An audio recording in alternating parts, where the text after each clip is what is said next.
Folklore বা লোকসাহিত্য আসলে ডায়ালজিক।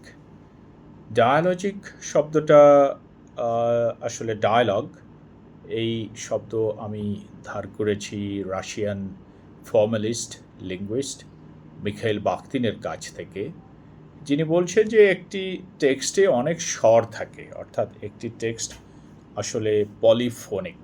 পলি মানে বহু, ফোন মানে সাউন্ড, অর্থাৎ অনেক স্বর আছে একটা টেক্সটের মধ্যে, এবং এই স্বরগুলোর মধ্যে কনভারসেশন বা নেগোসিয়েশন চলতে থাকে, ডায়ালগস চলতে থাকে।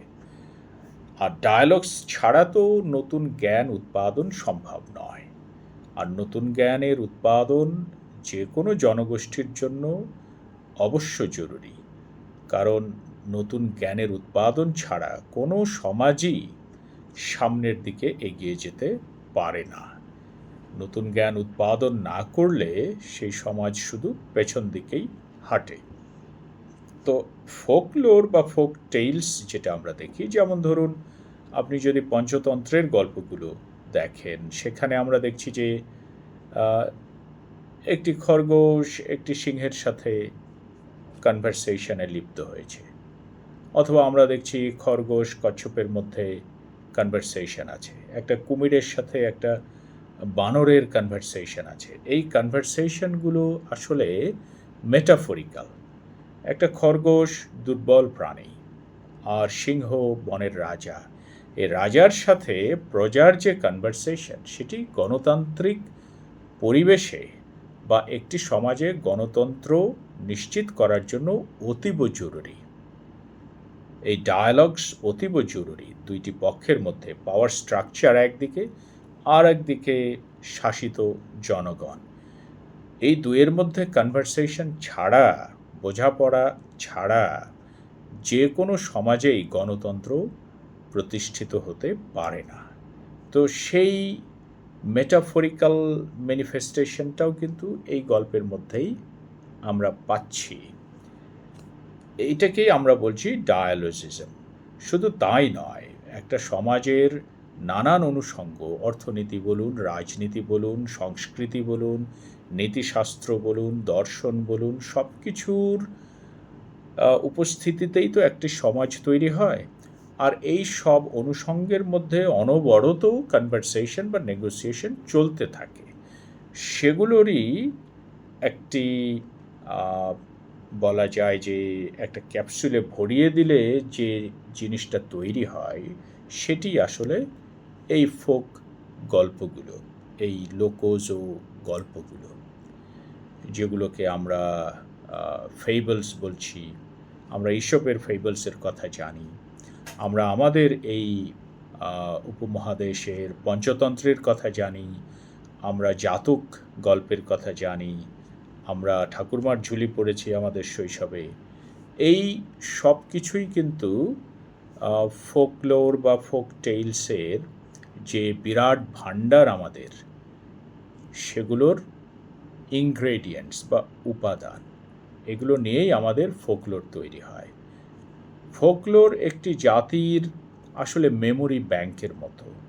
আমরা যা ভাবি, যা করি, যা করতে চাই, যেভাবে ভাবি, এই সব কিছুর কিন্তু উপকরণ একেবারে জমানো থাকে এই ফোকলোরগুলোতে, এই ফোক টেইলসে, এই লোকজ গল্পে, কিচ্ছা কাহিনীতে, বা পুঁথি সাহিত্য আমরা যেটাকে বলি।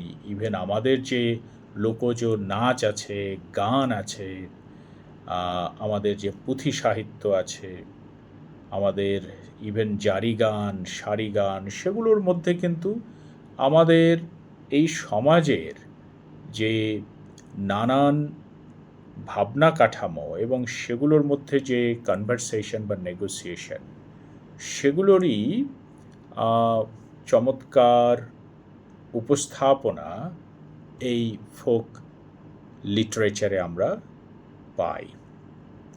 তো ফোক লিটারেচার ডায়ালজিক, কারণ আমরা দেখছি যে ডায়ালগ ছাড়া একটি সমাজে নতুন জ্ঞান উৎপাদন সম্ভব নয়। এবং জ্ঞান উৎপাদন এবং সেই জ্ঞানের লালন আমাদের কিন্তু এই উপমহাদেশেরও পরম্পরা, ঐতিহ্য। এবং জ্ঞান একটি প্রজন্মে যা তৈরি হয় সেটি আবার পরের প্রজন্ম ইনহেরিট করে।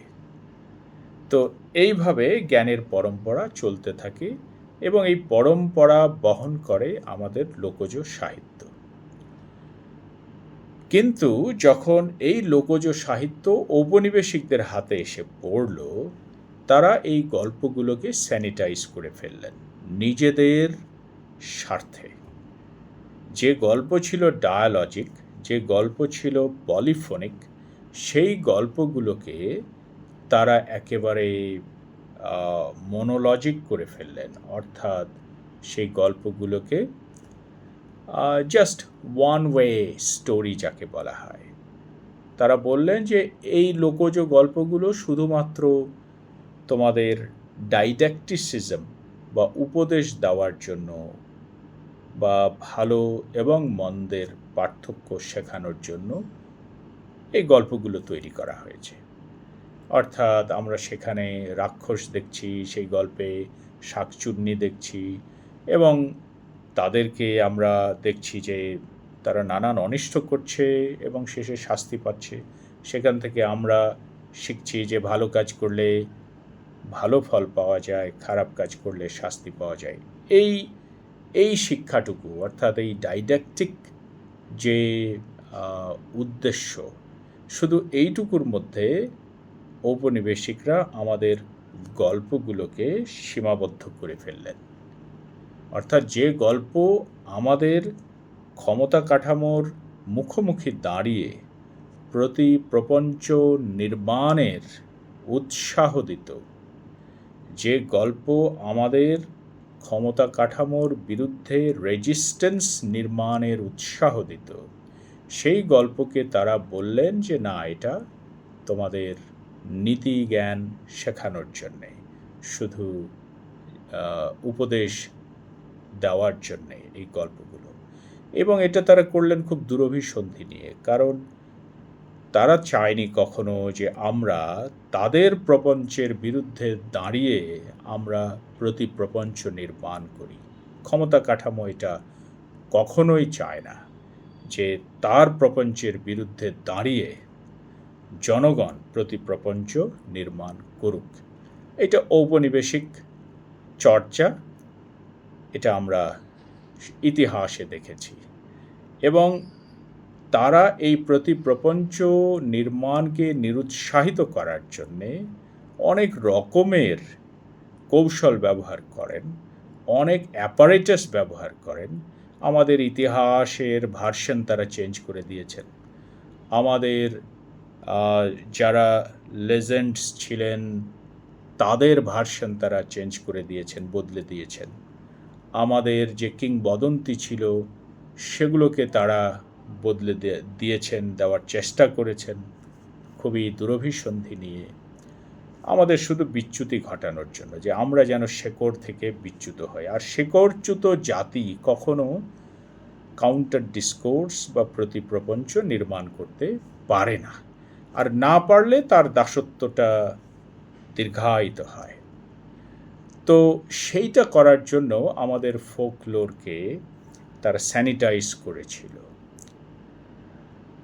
তো কাজেই আমরা যখন এইটা এখন এসে বুঝতে পারছি, যখন আমরা এই ফোকলোর থেকে আরেক ধাপ পিছিয়ে গেছি সাইবার টেকনোলজির অভিঘাতে, আমরা এখন গল্প শুনতে চাচ্ছি এআইয়ের কাছে। আমরা আর ওই দাদি নানির কাছে গল্প শুনি না, আমরা আর গল্প শুনি না আমাদের যারা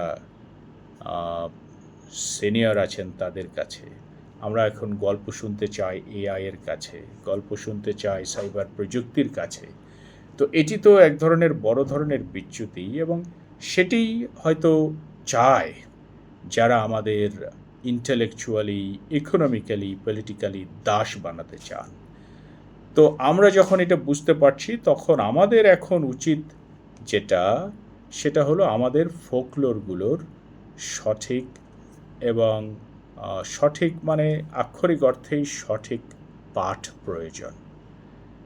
এর যে ডায়ালজিজম, সেই ডায়ালজিজমটা উপলব্ধি করে এর ভেতর থেকে সেই বীজ, সেই জার্ম বা সেই এসেন্স আমাদের বের করে আনতে হবে, যা দিয়ে আমাদের নিজেদের যে শেকড়, সেই শেকড়ের সাথে আমাদের ঘনিষ্ঠতা বাড়বে, যা দিয়ে আমরা নিজেদের আত্মপরিচয় নির্মাণ করব, যা দিয়ে আমাদের যেভাবে অপরায়ণ করা হচ্ছে সেই অপরায়ণের বিরুদ্ধে প্রতিপ্রপঞ্চ নির্মাণ করতে পারব।